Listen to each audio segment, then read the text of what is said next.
भारत कृष्णराज में दूध और घी और वर्तमान में ताता पानी फूक मार के बाबूजी। अरे विचार करके देखना है, श्री कृष्ण जी माखन और मिश्री उनका प्रिय आहार था, आज उनके मानने वाले चाय और अंडों पे ऐसी तैसी कर रहे हैं। इसलिए हमें विचार करना पड़ेगा। एक गीत याद आया कि दूध दही घी मक्खन की अर रसम बिगड़ती जाए, दूध दही घी मक्खन की अर रसम बिगड़ती जाए, सुबह को उठ के बच्चे मांगे चाय चाय चाय, मम्मी चाय चाय चाय, पापा चाय चाय चाय, ओ दादी चाय चाय चाय, दूध दही घी मक्खन की अर रसम बिगड़ती जाए, सुबह को उठ के बच्चे मांगे चाय चाय चाय, मम्मी चाय चाय चाय, पापा चाय चाय चाय, ओ दादी चाय चाय चाय।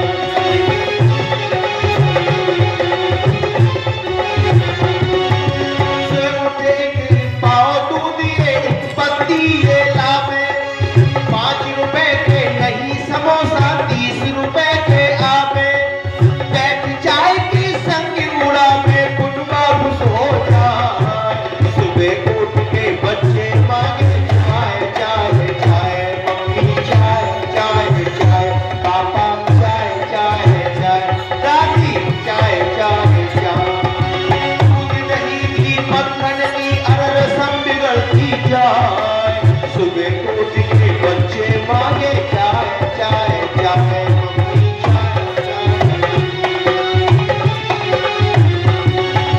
जिगर फूक दिया बच्चों का क्या करे डॉक्टर भाई, जिगर फूक दिया बच्चों का क्या करे डॉक्टर भाई, उसने भी एक सुई लगा 6 पुड़ियां तैयार कराई, 2-2 घंटे बाद बताई चाय के संग में खाए, सुबह को उठ के बच्चे मांगे चाय चाय चाय, मम्मी चाय चाय चाय, पापा चाय चाय चाय, दूध दही घी मक्खन की अर रसम बिगड़ती जाए, सुबह को उठ के बच्चे मांगे चाय चाय चाय, मम्मी चाय चाय चाय, दादी चाय चाय। दिन भर पीते हैं चाय और फिर करते हैं हाय हाय, तो करना ही हाय है। इसलिए लौटो अपने उस जीवन की ओर जो महापुरुषों का भोजन था, आहार था, जीवन था, उसे अपनाना पड़ेगा। इसलिए हमें जागने और जगाने की जरूरत है। एक नौजवान से कहा मक्खन खाया करो, बोले खांसी हो जाती है। मैंने कहा दही खा लिया करो, बोले जुकाम हो जाती है। मैंने कहा मट्ठा पी लिया करो, बोले निमोनिया हो जाती है। मैंने कहा दूध पिया करो, बोले पेट खराब हो जाता है। फिर मैंने कहा तू सल्फास खाना।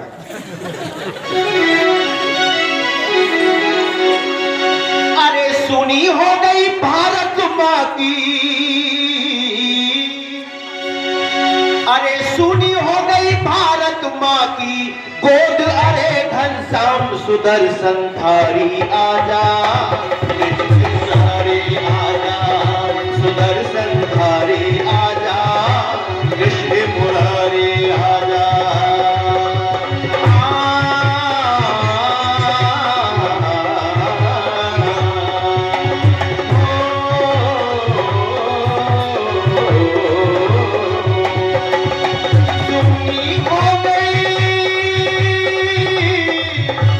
सुनी हो गई भारत माँ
जिनका खाया तुमने भाइयों मक्खन दूध मलाई, जिनका खाया रबड़ी मक्खन रबड़ी दूध मलाई, आज उसी को घर घर से ये ले गए मोल कसाई, आज उसी को घर घर से ये ले रहे मोल कसाई।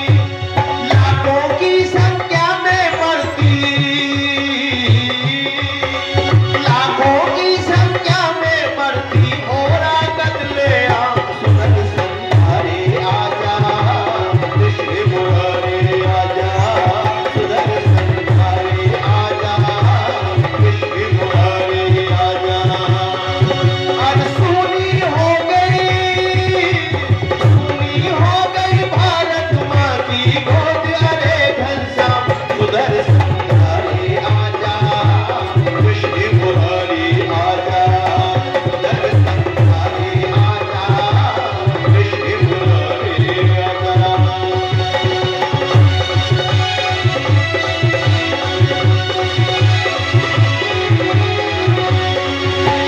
वेद धर्म ग्रंथों का भैया अब स्वाध्याय कहाँ है? ये राजेंद्र जी वैदिक साहित्य लेकर आए हैं, कितने लोग खरीदेंगे? देख के चले जाएंगे। एक एक पुस्तक खरीदो, सत्या प्रकाश संस्कार बुद्धि खरीदनी चाहिए और घरों में रखनी चाहिए, पर वैदिक बाग में नहीं पढ़ते।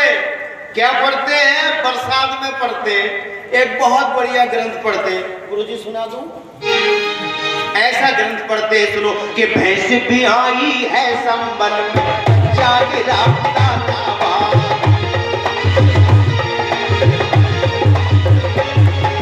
भैंस भी आई है संबल में बच्चा गिरा मुरादाबाद, दही जमाया है कनबद में बैठा आला मुँह में खाए,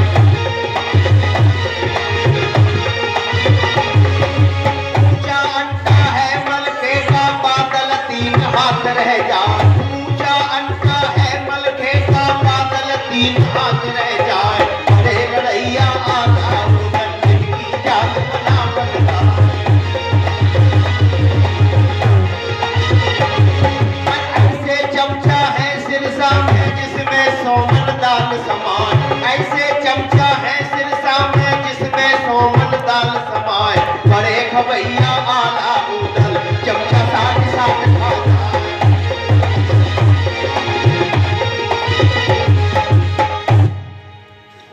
भैंस ब्याई है संबल में बच्चा गिरा मुरादाबाद, मैंने भैंस का बच्चा था, ये हवाई जहाज का बच्चा।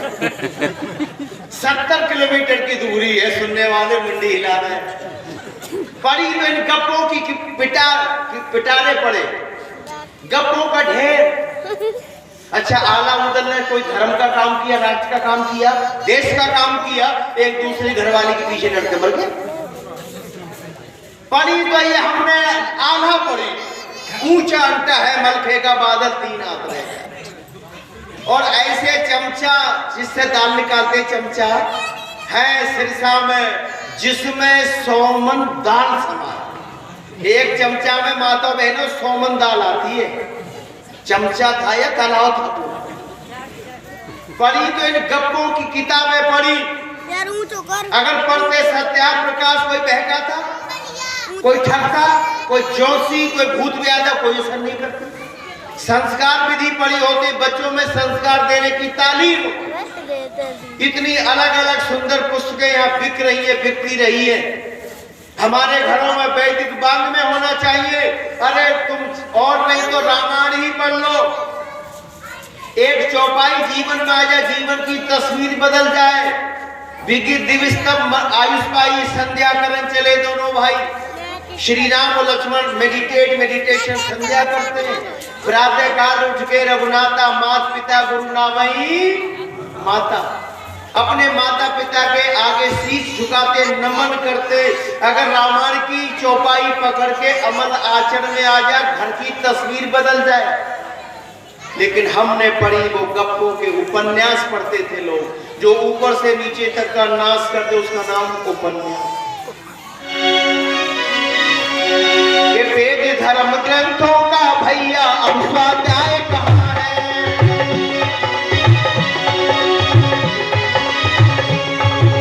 वेद धर्म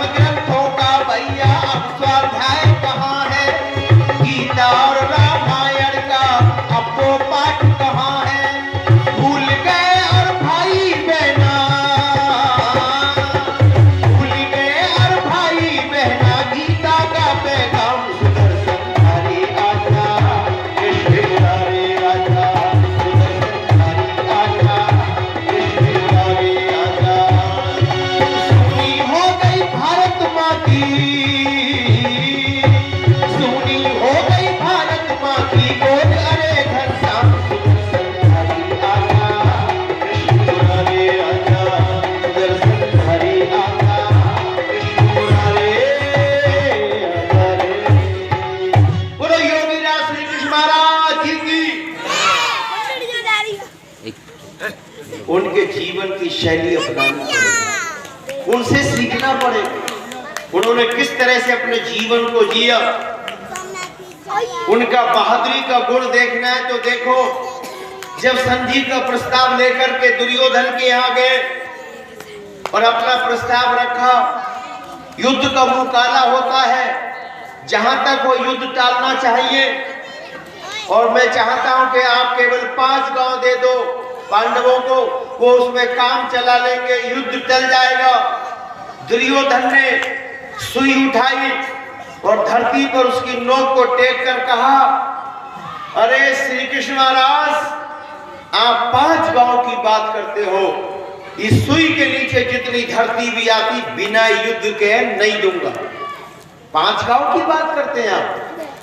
श्री कृष्ण जी ने कहा, अब जो होना है वो होकर के ही रहेगा। मेरी कोशिश थी, जितना हुआ मैंने अपना प्रयास किया। अब आपको समझ ही नहीं आती तो कोई बात नहीं, ठीक है साहब, अब मैं चलता हूं।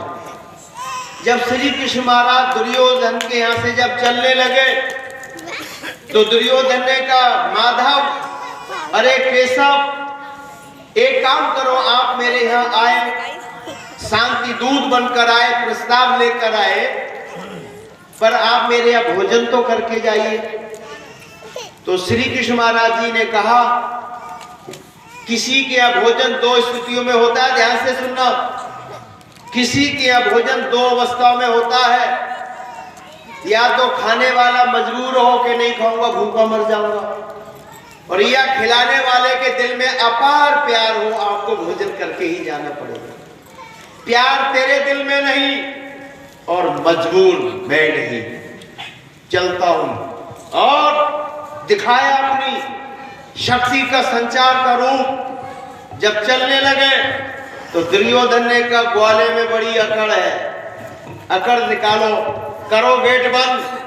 जब गेट बंद करने के लिए संकेत दिया तो श्री कृष्ण जी ने खाट उंगली पे सुदर्शन बुलवा लिए चक्र।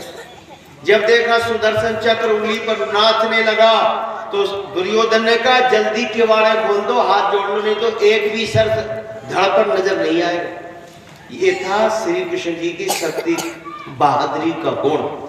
जब सभा के अंदर शिशुपाल गाली देने लगा, ये उनकी सहन शक्ति का देखो गुण, देखिए आप, सहन शक्ति। श्री कृष्ण ने कहा, 100 तक का मीटर है, 100 तक तू जो भी कहेगा मैं कुछ नहीं सुनता रहूंगा, जैसे मुझे सुनाई नहीं जाता, लेकिन याद रखना 100 से एक भी गाली तूने ऊपर दी नहीं, और फिर जो मैं तेरी करूंगा समझ लेना। उसने सोचा कि ये धमका रहा है, वो बोलता गाली देता चला गया। श्री कृष्ण गिनते गए और जब हुई 100 बोले बस रुक जाइए, आया सुदर्शन उंगली पर और सर कट के दूर गिरा जाता। बहादुरी, सहन शक्ति का और सेवा का गुण देखिए श्री कृष्ण महाराज जी में। जब राष्ट्रीय यज्ञ हुआ, सबको अलग अलग काम दिया गया। श्री कृष्ण जी से कहा, आपको क्या काम लेना है, आप क्या, आपकी सहभागिता क्या रहेगी? तो श्री कृष्ण महाराज जी ने कहा, मैं आए हुए विद्वानों का आतिथ्य करूंगा, उनकी झूठी पत्तल उठाकर एक तरफ रखूंगा, उन्हें हाथ धुलाऊंगा, भोजन करूंगा। एक इतना बड़ा महान योद्धा, बोलो श्री कृष्ण महाराज जी की जय। और जय ये माता नहीं बोल रही है, बच्चे ही बोल देते हैं, हमारे पुरुष भी नहीं बोलते। बोलो योगी राज श्री कृष्ण महाराज जी की जय। अगर हाँ भागवत वाला होता सब बोलते थे। ये सच्ची कथा सुना रहा हूं आपको, सच्ची बात है, सुनो।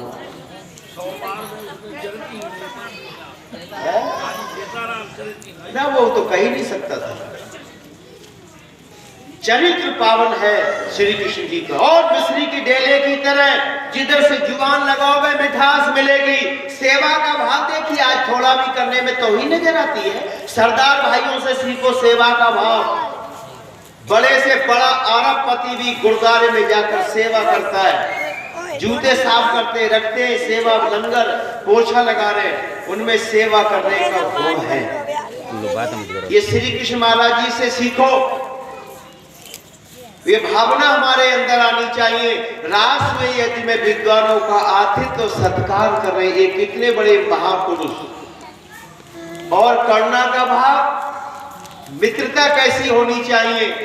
बनी के चेहरे पर लाखों निशान होते हैं और बिगड़ जाती है तो दुश्मन 1000 होते हैं। लोग पूछेंगे आप कैसे हैं, जब तक आपकी जेब में पैसे हैं। जब जेब में पैसे होते तो बड़े दोस्त बनते हैं, जब गिर गया वक्त तो मुंह फेर लेते हैं। लेकिन श्री कृष्ण के जीवन से एक ये सीखो मैत्रीय भाव। और उनके मित्र का नाम जानते क्या था? सुदामा। और सुदामा की पत्नी का नाम क्या था? मिश्राणी। पोरबंदर में रहती, गरीबी में जिंदगी जीते हुए पत्नी ने कहा तुम्हारे साथ शादी क्या हुई, मेरी तो किस्मत खराब हो गई। फटी धोती में क्या पूरी जिंदगी कटवाएगा? कभी नई धोती भी लेके दे दे, कभी अच्छा सा भोजन भी करवा दे। पर हाल बेहाल का सुदामा का पर जोश आता था, तू मुझे कुछ ऐसा वैसा समझती है। मेरे दोस्त तो श्री कृष्ण जी हैं, राजा है। तो पत्नी कहती राजा है तो बता मैं क्या करूं, मैं तो फटी धोती पहनी हूं। अगर तुम्हारे वास्तविक मित्र है तो जाओ कुछ मदद ले लो, हेल्प ले लो उसे। बार बार कहने पर सुदामा चल दिया और पहुंच गया द्वारका। द्वारपाल से कहा मुझे श्री कृष्ण महाराज जी से, केशव जी से मिलना है। तो द्वारपाल ने नीचे से ऊपर तक देखा तो बड़ा फटा हाल, नंगे पैर, दाढ़ी बड़ी हुई है, बाल बड़े हुए हैं, नहाया भी नहीं है, धोती फटी बातें हैं, पर जनेऊ तो पड़ा है, चोटी है कोई ब्राह्मण। तो द्वारपाल ने कहा आपकी तबीयत ठीक है? वो राजा है, आपने अपना चेहरा देखा शीशे में, कहाँ मिलने की बात करते हो? तो सुदामा ने कहा हाल जो भी है, पर मैं उनसे मिलना चाहता हूँ, मेरा नाम तो बता दो। बार बार धक्का दे द्वारपाल बाहर को, सुदामा अंदर घुसने की कोशिश करे। द्वारपाल को गुस्सा आ गया कि बहुत देर से तंग कर रहा है, दरिद्र भिखारी भिखमंगे, तूने जीना आराम कर दिया। चल तेरी शिकायत लगाता हूं और नाम बता, तेरा नाम क्या है? सुदामा ने कहा मेरा नाम तो सुदामा है। अभी कहता हूं जाकर, अभी बताता हूं, पता लग जाएगा तुझको कुछ देर में। द्वारपाल गया, जाकर कहा महाराज जी एक द्वार पर एक भिखारी ने जीना हराम कर दिया है, आपसे मिलना चाहता है, बार बार अंदर घुसता मैं बाहर कर देता हूं। कोई दरिद्र ब्राह्मण है, बहुत गिरा हुआ ब्राह्मण है। फिर नाम वाम क्या है? कि उसने चलते समय मैंने पूछा नाम बता भाई, बहुत तंग कर रहा है, मिलना चाहता है। उसने नाम तो सुदामा बताया है, गोरे रंग का है कि हाँ, लंबा है कि हाँ, और एकदम श्री कृष्ण खड़े हो गए और नंगे पैरों दौड़ लगाई। कहाँ है? द्वार पर है। श्री कृष्ण नंगे पैरों दौड़े चले आए। सुदामा उदास हो गया और निराश होकर के कहा कोई बात नहीं है, पत्नी ने भेजा था मित्र से मिलने के लिए, पर मुलाकात नहीं हो पाई। सुदामा उदास होकर मुड़कर जब चलने लगा तो पीछे से एक आवाज आई है, मेरे मित्र सुदामा रुक जाओ। झट सुदामा ने रुककर पीछे देखा, श्री कृष्ण महाराज दौड़े आ रहे हैं। सुदामा रुक गया और जब श्री कृष्ण महाराज जी पास गए, नीचे से ऊपर तक अपने दोस्त को फटे कपड़ों में देखा तो श्री कृष्ण ने सुदामा को गले लगा, सीने से लगाकर कहा मित्र ये स्थिति और मेरे होते हुए आपको आना पहले था, आपको याद नहीं आई? कहा तभी तो आया हूं। बस जब कहा तभी तो आया हूं, श्री कृष्ण जी ने गणना नहीं की, सम्मान के साथ महलों में लेकर आए और पत्नी से कहा मेरे मित्र हैं, इनका नाम सुदामा है।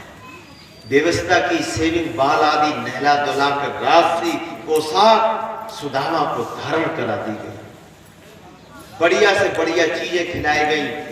कुछ देर में राजाओं जैसे ठाट सुदामा के हो गए।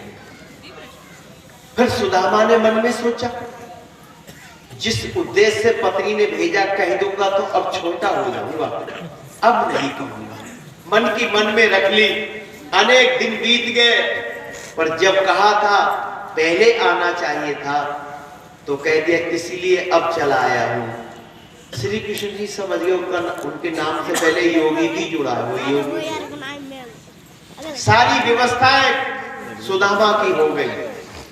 आज सुदामा ने अपने मित्र श्री कृष्ण जी से कहा, मित्र चलना चाहता हूं, आपकी भाभी की बच्चों की याद आने लगी है, आप मुझे बहुत अच्छे रखा, बहुत सम्मान दिया, प्यार दिया, आदर दिया, आज मैं चलना चाहता हूं। तो श्री कृष्ण जी मुस्कुरा के कहते 2-3 दिन और रह लेते।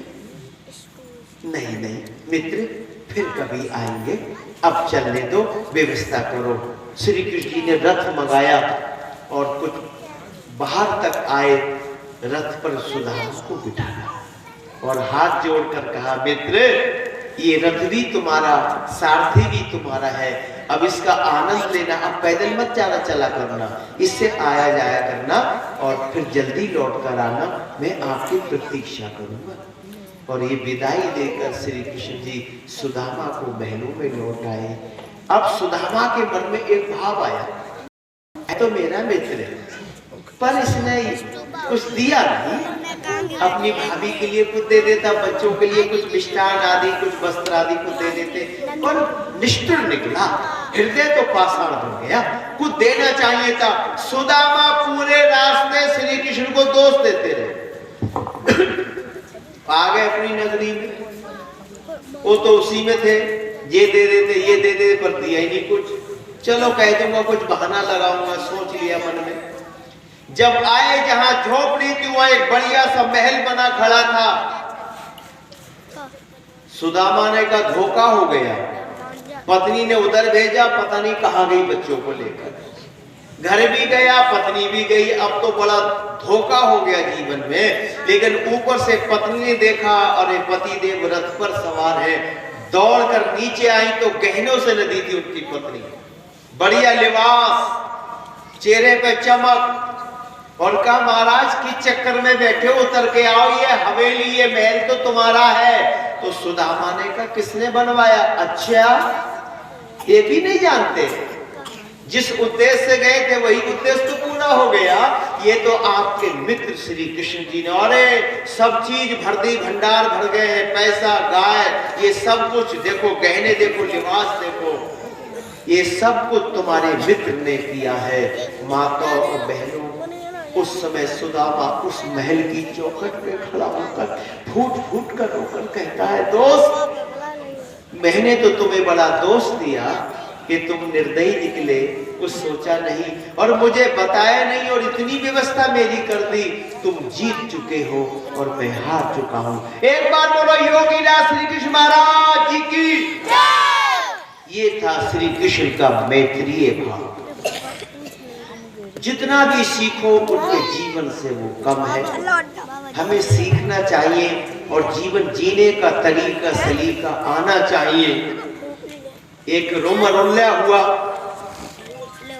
दार्शनिक विदेश का, उसने लिखा, जिस देश को योगीराज श्री कृष्ण जैसे महापुरुष, श्री राम जैसे महापुरुष, भरत जैसा भाई, श्रवण कुमार जैसा पुत्र और दयानंद जैसा फकीर मिला हो, उस देश के लोग अब भी दुख उठाए, इससे ज्यादा हमारी अज्ञानता का और परिचय नहीं हो सकता।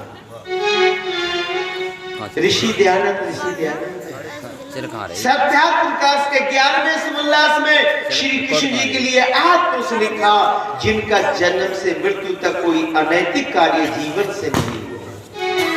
इसलिए एक गीत मुझे बड़ा प्यारा याद आया कि चरित्र महान है कृष्ण योगी राज का, कृष्ण योगी राज का आज भी है और कल भी रहेगा, और कल भी रहेगा। चमकता सितारा था वो भारत माँ के ताज का, भारत माँ के ताज का आज भी है और कल भी रहेगा, और कल भी रहेगा।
रखवाल था वो अनोखे अंदाज का, अनोखे अंदाज का।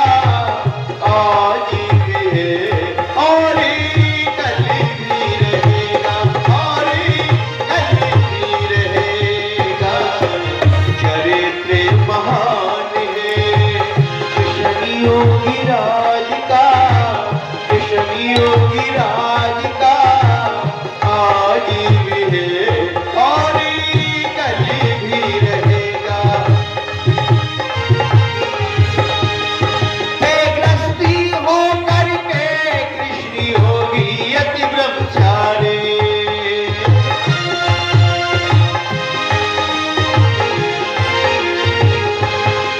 हे गृहस्थी हो करके कृष्ण योगी अति ब्रह्मचारी। है उन्हें गलत कहना कि थी 16,000 नारी। एक प्राण प्यारी वो रुक्मणी का नाथ था, रुक्मणी का नाथ था। आज भी है और कल भी रहेगा, और कल भी रहेगा। चरित्र महान है कृष्ण योगीराज का, कृष्ण योगीराज का। आज भी है और कल भी रहेगा।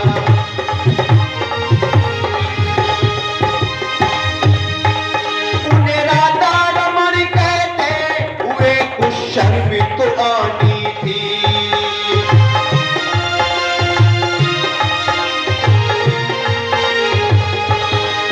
उन्हें राधा रमण कहते हुए कुछ शर्म तो आनी थी। रायण की पत्नी थी ये राधा कृष्ण की मामी थी। पढ़ करके लेख देखो पत्नी पुराण का, पत्नी पुराण का। आज भी है और कल भी रहेगा, और कल भी रहेगा। चरित्र महान है कृष्ण योगीराज का, कृष्ण योगीराज का। आज भी है और कल भी रहेगा। वो कंसी जरासंध का बन के काल आया था।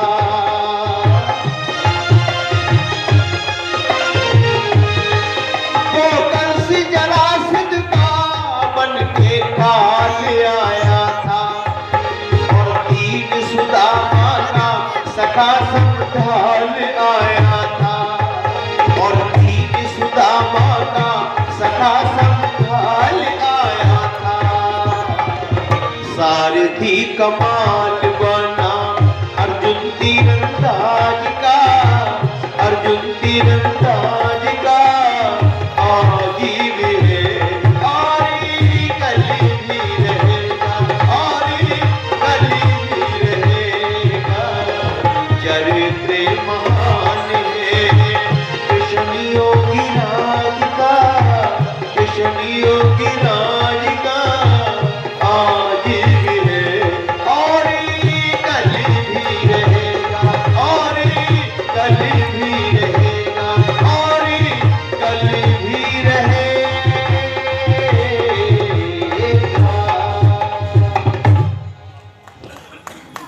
उनके आचरण को हम अपने आचरण में उतारने की जरूरत है। आर्य समाज ने कहा हम चित्र के साथ चरित्र की पूजा करें।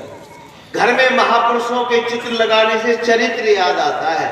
वो गौ पालक थे, गौ की सेवा की। राजा दलीप ने गौओं को चराया। उनका नाम है गोपाल। गायों की सेवा सम्मान करते थे, गायों के बीच में रहते थे। महर्षि दयानंद जी ने एक पुस्तक लिखी, गौ पढ़ना निधि। गाय हमारे लिए कितनी उपयोगी, कितनी महत्वपूर्ण है, कितनी हितैषी है, और गाय में कितना प्रभाव है। आप कहेंगे कैसे? अच्छा, किसी की बेटे की शादी हो, दुल्हन आए और 15-20 दिन गुजर जाए, कोई पड़ोसन आए तो पूछे, बहन अरे तुम्हारे बेटे की शादी हुई, हाँ दुल्हन आई, कैसी है? तो तब तक वो पानी लेकर आए और कहे ताई नमस्ते, लो चाय पानी पी लो और कुछ खाने के लिए भी लेकर आई। और फिर पानी जलपान रख करके अपनी सासू माँ के पास बैठ जाए। तो जो पड़ोसन गई उसने कहा हाँ आपकी बहू बड़ी अच्छी है, कैसी है, क्या स्वभाव इसका है, बढ़िया है। तो सास एकदम हाथ उठाकर कंधे पर रख के कह दे ये तो बिल्कुल गऊ है। क्या कह दे? गऊ है। अच्छा उसको जब गऊ कहा तो खुश होगी या नाराज होगी? खुश होगी और कहेगी ये तो मेरी माँ वैसी झूठी प्रशंसा कर दे, गऊ है गऊ। खुश हो गई बहू, नंबर बढ़ गए। गाय का नाम जोड़ने से व्यक्ति का नंबर बढ़ते खुश होता है। और गाय के नाम लेकर ना लेती कहती ये तो बिल्कुल भैंस है। पड़ोसन जाती उधर और बहू कहती आओ जरा मैदान में देखो कितने पानी। अरे कोई मित्र पूछे ये कौन, हमारे विश्वामित्री से पूछे भानु जी कौन के मेरे मित्र, कहते बिल्कुल गऊ है। मैं इतना खुश होगा जैसे इन्होंने रसमलाई के लड्डू खिला दिए। अरे किसी मित्र को कहे तो मेरा दोस्त है, पर बिल्कुल गऊ।